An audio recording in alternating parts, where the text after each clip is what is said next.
I have to confess that I don't really like rules. Or more accurately, I don't really trust rules.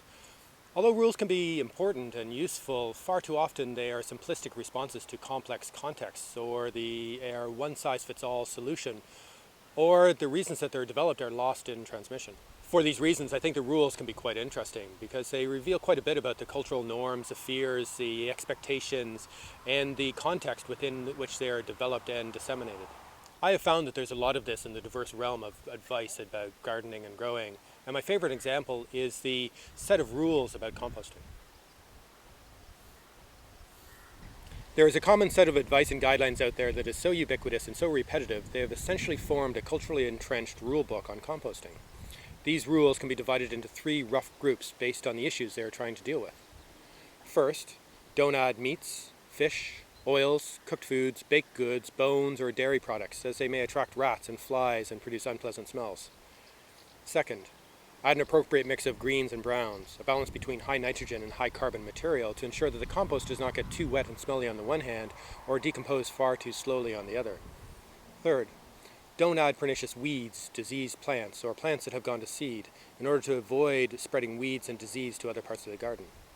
I understand that these guidelines are there to help people who are new to composting to be as successful as they can be, but it seems that success is not really about producing the highest quality compost or capturing the greatest amount of fertility. For the most part, success seems to be simply that people will continue to compost, or in other words, that the rules are there to help people avoid things that might stop them composting. But the rules can be problematic, as following them means that a lot of potentially valuable material needs to be disposed of in other ways. I've also met people who don't compost because they feel that it is too complicated. Others have argued with me that cooked foods and meats will only spoil the compost because they don't decompose appropriately. Other people seem hesitant to use the resultant compost on their gardens out of concern of spreading weeds and disease because they didn't follow the rules. Since starting the Red Garden project, I have been producing and composting a lot of organic matter. When a few neighbors started to ask if they could add some of their kitchen and garden waste to my compost pile, I began to realize that there was a possibility of collecting a lot of additional fertility by developing a community composting facility.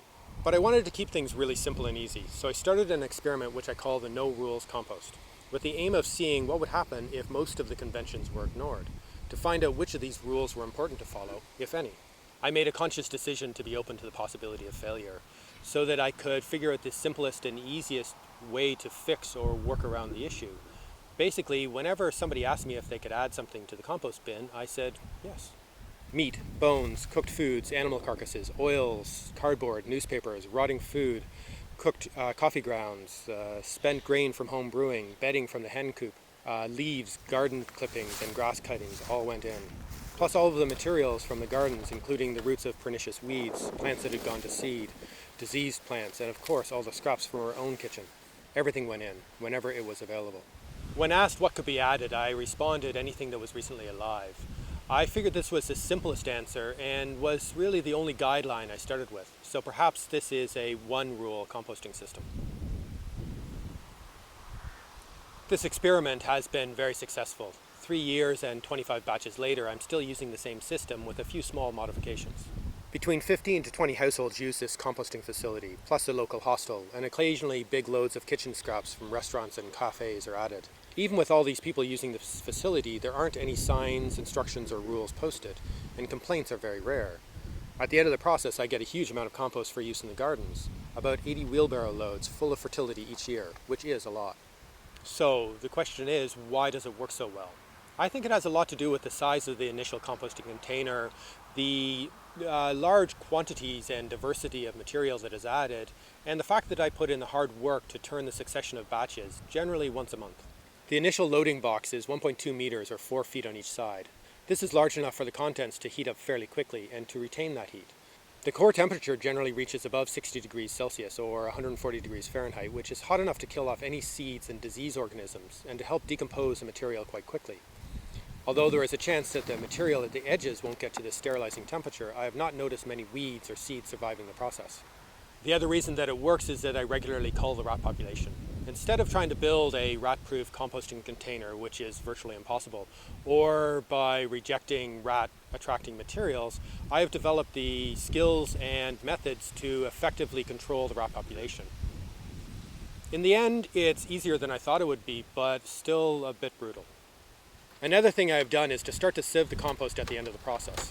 This is generally a good idea anyways, but it's a really useful thing to do with so many people adding material. This means that any non-biodegradable items, such as plastic, metal, and stones, are sifted out.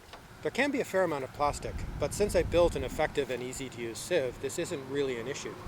The sieving also removes any organic material that hasn't fully decomposed, such as pieces of wood, bones, tough brassica stalks, and some biodegradable plastic bags. All of this is separated out and added back into the first bin to go through the system again. Most of the time, I still say yes whenever anyone asks if a particular material can be added to the heap, but I have started to segregate large quantities of bulk garden material. Although this material is fine to add, too much of it fills the bin up too quickly and reduces the diversity of ingredients. So, large volumes of bulk material is piled in a separate area to be added bit by bit to the compost or to decompose separately. One of the main issues that I still have to deal with is the fact that the material at the bottom half of the first bin can become quite anaerobic, shifting from an oxygen-based decomposition process to one that is deprived of oxygen. This slows the whole system down and creates the conditions for generating really bad smells and methane, all of which I want to avoid. This could be partially avoided by being more careful about adding layers of high carbon material, but essentially I need to turn the compost more frequently. This is a bit of an issue with the current setup, as I need to turn all of the older batches in order to have the space to turn the first batch into. So until I develop a different layout, I need to more frequently put in the effort. But as a result, I should get better quality compost in less time with fewer nasty emissions. I started this experiment as an attempt to develop the simplest and easiest method for managing organic material and for attracting lots of fertility for use in the gardens. I think I've achieved that for the most part. I am now starting to explore how I can modify this system to improve the quality of the resultant compost. Turning more frequently and sieving the end result are both part of that process. I have started to regularly add layers of soil to the first bin, as I am beginning to understand how important soil is to the development of better quality compost. I'm also beginning to experiment with regularly adding other amendments to the system, such as soft rock phosphate and seaweed dust. Gradually adding material that is high in particular nutrients to the compost is a good general strategy for correcting the deficiencies that exist in our limestone-based soils. The ultimate aim is to adapt this no-rules composting system so that it can generate lots of really high quality fertility for use in the garden so that I can produce a lot of really high quality vegetables.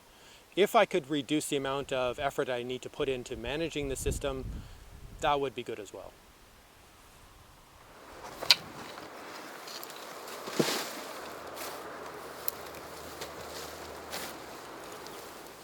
I plan to talk a bit more about this composting system in a future video, including the time it takes to manage, the details of the box, and how I built a lid that is easy to open, but more importantly, how I would change the overall design and its details.